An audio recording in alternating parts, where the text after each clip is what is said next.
Good morning, guys. Today I'm going to finally get around to doing palindrome.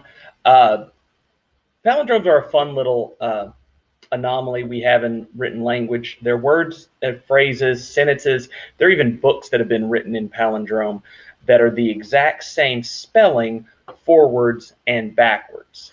I've got a few of the classic ones up here, but there are far too many to make a comprehensive list. And considering all the ways you can combine language, it's great of what's going on. So we're going to create a program called Palindrome. We're going to use a scanner that reads from keyboard, so we're going to rely on the user to input the words or phrase. We will determine if it's a palindrome. Now I'll teach y'all how to use the replace mechanism. I'll teach y'all how to build it backwards so that you can then compare it, and then we'll use a Boolean test to do our final check. Print out the whole thing, and so here's the example of it run. Enter a string or type stop. My gym is a palindrome. Bookkeeper is not. So we just want to specify is or is not. Okay, got my basic skeleton set up. We need to prompt. We need to read in. The prompt is there. We need to copy and clean up data, build, reverse, compare, and print. Okay, so we have a loop, and actually that works prompt up here. Okay.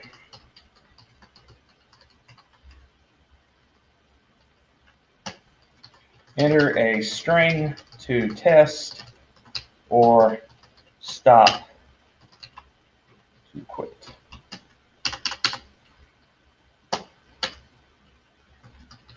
String input scan dot next line.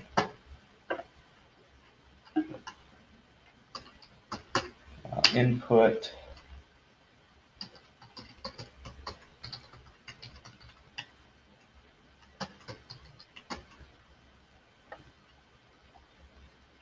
and negate it. Okay. So this is just going to do a quick check to make sure that it does not equal stop, and then it'll keep looping. The first thing we need to do is we need to clean up the phrase, because at the moment we already have the pure text, which we want to leave alone. So inside of there, we want to make a copy.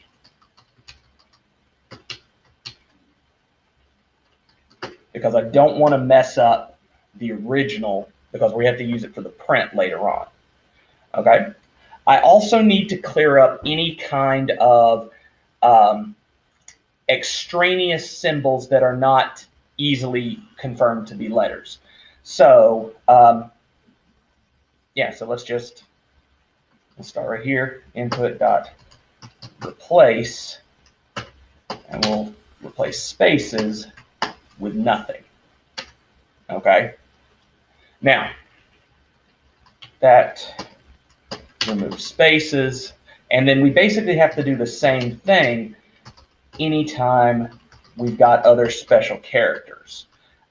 For example, in this example, I think we've got some hyphens, and we'll replace those as nothing. You might have a period. You might have a comma.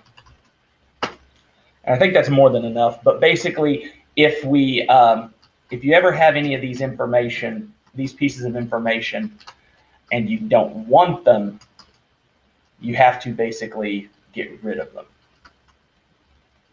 And replace is a really good thing. So the way the method works is it's replacing each value with nothing. Okay. And if there are other symbols that you have, you would want to continue on, so forth. So that's building there. Okay. Include more if necessary.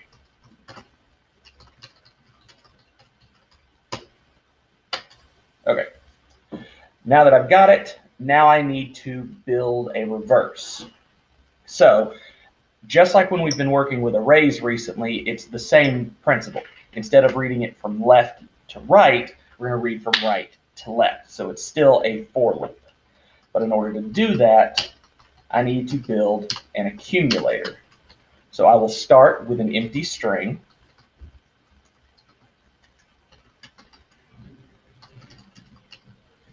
Okay, so I'm reading copy dot length minus 1. I is greater than equal to 0. I minus minus. All right. Starting at the last character I've got, working backwards. So reverse is equal to copy I plus 1. Okay, so that will build my entire reverse value back. It's going to grab one character, stick it on the front. Grab one character, stick it on the front. All right.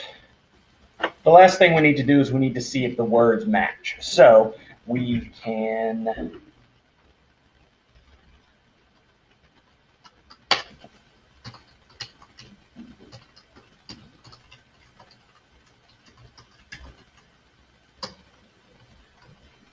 okay.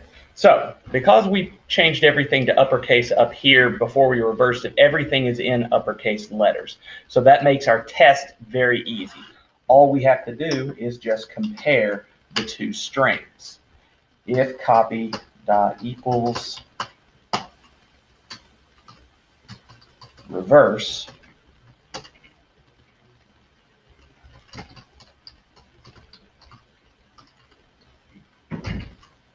then I print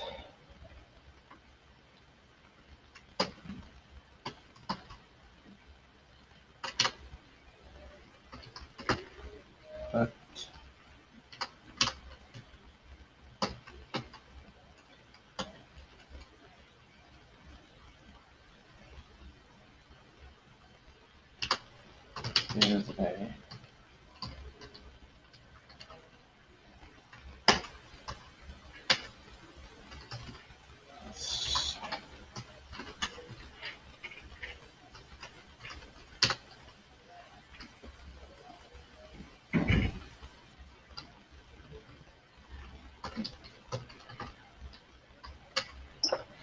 all right.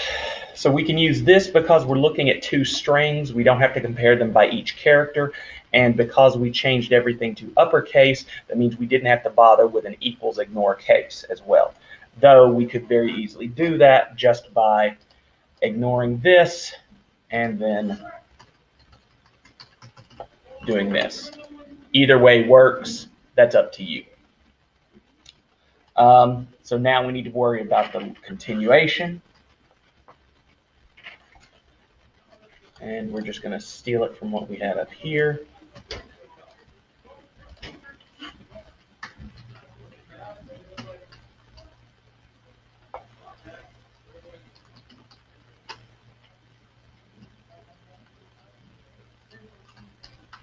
Input already exists. Just doing that. And this will grab our stuff again, go check our loop, and that's all. Palindrome. Enjoy it. I guess it'd be a lot easier to enjoy it if I actually ran it through a few examples. One thing I noticed when I was going through here, this part does not actually need to be a println because I actually want to keep the string to start with. But let's test a few to show how it works. So we've got some easy ones. My gem, which is a palindrome, M-Y-G-Y-M, M-Y-G-Y-M, yay. Got a classic. Ooh, okay, so this is a palindrome, but I think it'll error because we did not take out the apostrophe, which I was correct. So let's fix that real quick. So we just need another replace, and this time we'll get rid of apostrophes. So now when we run it, Madam, I'm Adam. Now it's a palindrome. And let's check our stop condition. There you go. Sorry for the second upload.